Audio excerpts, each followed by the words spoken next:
aka the baddest woman on YouTube, and I'm here for another wrestling review on WWE Presents Raw and SmackDown Zone TLC Tables, Ladders, and Chairs.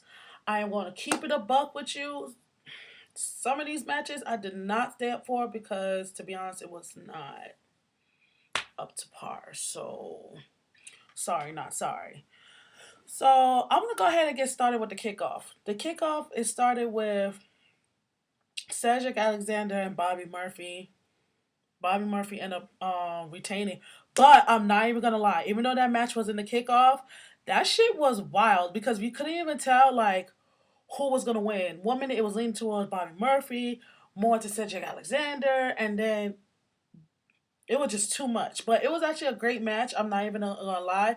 But unfortunately, the Juggernaut himself ended up retaining the title. So, Cedric Alexander, you're going to have to try again, sweetheart, or step in the back of the line because your BFF, Mustafa Ali, is next in line. Now, let's go ahead and get started throughout the actual matches. I'm going to say the tag match with the Usos, the Bar, and the New Day. I'm not even going to lie, that match was like freaking crazy because it was bodies everywhere. They might as well turn it into a tornado match or something.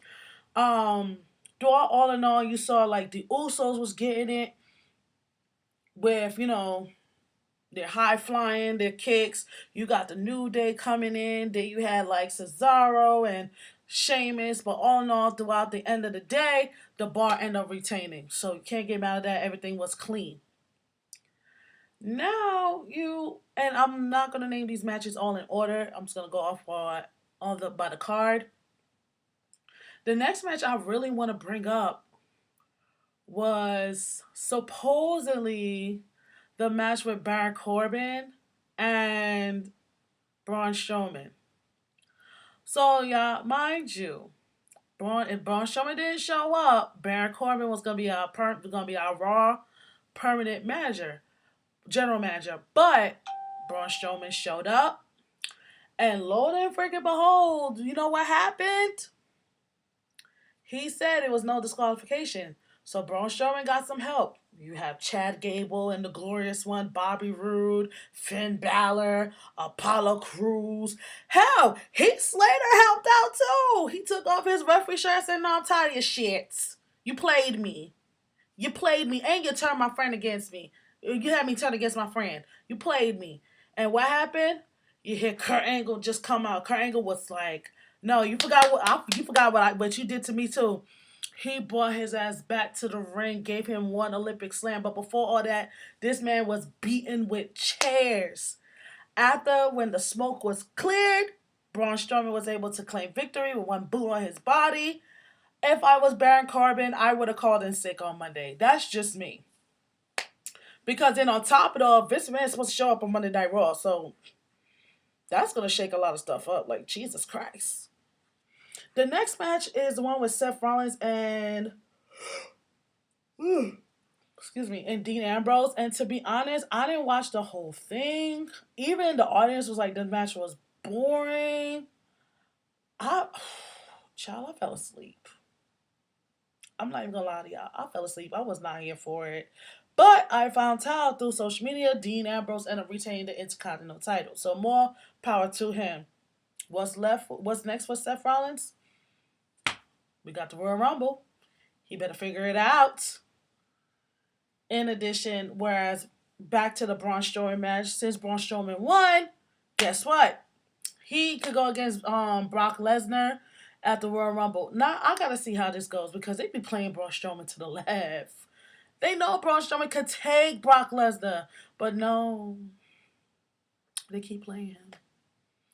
Comment down below if y'all feel like Braun Strowman is getting played because I feel like he's getting played. I know he could take out Brock Lesnar just like that.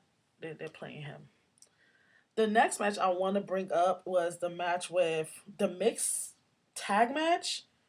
It was the finals with Jinder Mahal and Alicia Fox against Carmella and R-Truth. To be honest, I did not watch the whole match, but The last part I saw was when Carmella gave Dakota silence to Alicia Fox. But the funny part that was in the end when it was like, okay, you had to turn in where you want to go, for the all paid vacation. Also, whereas, if you win, you're number 30 in the Royal Rumble. Kind of find out aren't you crazy, but going to send them to the WWE headquarters quarters in Stamford, Connecticut. I, I don't know how to feel about that. Like, no, no, no, no. So I don't know how to feel about that at all. None whatsoever. So that's something that I was going to take in with a grain of salt. Also, in addition, the next match I want to bring up, and this one was like, oh, I was so mad with this situation. Like the situation where Ruby Riott and Natalia, when Ruby Riott broke her glasses, broke her late father's glasses. Sorry, excuse me. I was livid. I was like, oh my God, like, why would you break her daddy's glasses? That is so freaking rude. So, apparently, all in all, that match, I want to tell you this right now, it was good because it was first, it started out with the numbers game, but Liv Morgan ended up in the table. Sarah Logan ended up in the table. So, it was just like, okay, so now it's 1-on-1. Even when it was the numbers game involved, that match was a good match. It was very decent. It wasn't boring. It was like you had to edge your seat. Okay, we're gonna figure out which motherfucker gonna go through the table. Come to find out, Natalia ended up getting the win, putting Ruby Riott, teaching her a lesson with her own table because it was a table with Ruby Riott's decal on it, and put her through it, and it was awesome. She even had on her daddy's jacket and the glasses. I was like, yay! So we gotta figure out what's next for the Riott Squad because woo! Yes. The next one I want to talk about because that was just like, okay, with Bobby Lashley and freaking Elias. Elias won. I think that was the match of the kickoff. Elias won, but he wanted to hit freaking Leo Rush with the guitar, but no, he wanted to hit Bobby Lashley with the guitar, but Leo Rush, Shabba Ranks wearing ass, got in the way. So because of that, freaking Bobby Lashley ended up hitting Elias with the guitar, leaving him laid out in the ruin. So I doubted that feud is over. Then we could go ahead and talk about. I wonder. Let me see. No, I don't think that match was there. I could be wrong. The match with AJ Styles and Daniel Bryan, I was not here for it. I'm gonna be honest with y'all. I fell asleep. It was not moving to me because like every minute. Don't get me wrong, I love the new Daniel Bryan, but it was just like the feud with them was just like really. I wasn't here for it, so I didn't watch it at all. I fell asleep. I was knocked out cold. But the one that I was up for was when it was freaking Drew McIntyre and Finn Balor. I felt like it could go any way because Drew McIntyre, like, he's freaking huge. Like, he got bigger when he came back. Whereas, came back to the main roster. Whereas Finn Balor, he has that speed and that agility.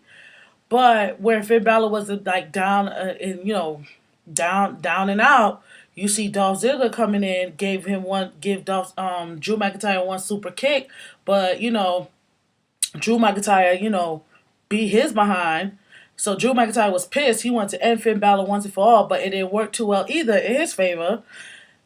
Freaking Finn Balor hit Shorty with the chair, coup de grace him, and guess what? Finn Balor is the victor. So let's see what happens with that. Then now we have freaking the women's matches, another women's match for the Raw Women's title. Now I like Nia Jax, I really do. But for no shade, but in order for her to stay relevant, she had to ride the coattails of the fact that she broke Becky Lynch's face. So and then she has Tamina with her. So I guess she thought she was gonna get a fast one on Ronda. Don't get me wrong, she had Ronda here, there, and you know what? They toned down Ronda's makeup. Thank God. They toned down her makeup. Because I got tired of people playing her about her goddamn makeup. But them braids though, whoever is, oh Lord, I hear frizzy. Whoever has been doing her braids, oh my God, more power to you. Cause them shits be looking fresh and clean every time she steps in the scene. Then you got in this match, Ronda had the one up. The one that was crazy is like before she gave Nia just that armbar because Tamina was trying to interfere, she kissed Nia's fist and then gave Shirley the armbar, and it was like done. But what happened after the match was crazy because I don't know if you guys remember on the kickoff, Becky Lynch was still pissed off about everything from her face being broken, from not being able to fight Ronda Rousey. She's still pissed about feeling like Charlotte Flair is like riding her coattails. She's probably pissed because Asuka got into this goddamn match too. So she's pissed altogether. This bitch talk about she want to make rounds. We like, Becky, no. What is we doing? She sure did make her rounds because after the match, Nia Jax is walking. You see Becky Lynch. And she was like, hey, you remember? I was like, hey, bitch, you remember me? Bit, bit, bit. Yo, she two-pieced her. I don't care what nobody said. She straight two-pieced her and told her, keep my name out your mouth. I say, yes, that's the man right there. To me to come in like bitch, you late. You late. Your girl got two-pieced. It's too late. So now it's down to the next women's match for SmackDown Live. Well, no. Before I bring that up, you have Randy Orton and Rey Mysterio. To be honest, that was just like an old feud coming up, and Rey Mysterio ended up winning that match. Because to me, Randy Orton is just going after everybody, all the old heroes.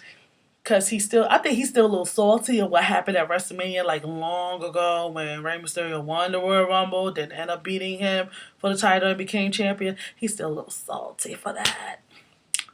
Oh well, too bad, so sad. Rey Mysterio ended up winning anyway, and he hightailed the hell out of here. He was like, I'm not here for it, I got to go. Now we go ahead and talk about, oh Lord. This women's freaking triple threat match was like for the ages. And they main evented it too. So for it to have a women's match main evented for TLC, more power to them. WWE. Round of applause. So my thing is, the way the match started, Charlotte's talking, Becky's talking. They're still sleeping on Asuka because, you got the man, you got the queen, and you got the empress. Still sleeping on Asuka. And I said it myself. I said, Asuka is going to walk away with that SmackDown title.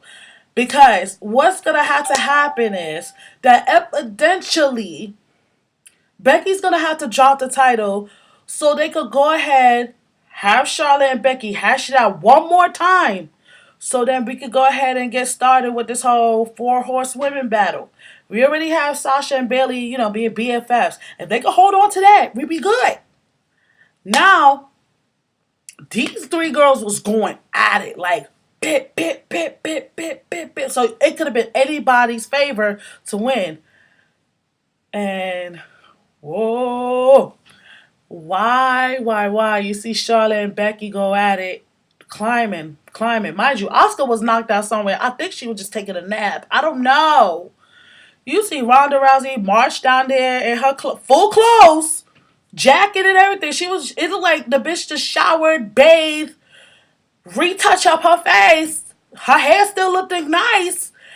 And she said, before I clock out, I got to do one more thing. I'll be right back. She probably told her husband, hey, honey, I'll be right back. This girl marched down this ramp. And all I saw was just, how sometimes Ronda be like, hi, you guys, she smiles, Miss America. You piss her off, she has that me mug. She had that me mug. This girl came down there with authority. Because it's like, okay, Becky, I didn't forget what you did to me on Monday Night Raw when you sneak jump me with the arm bar.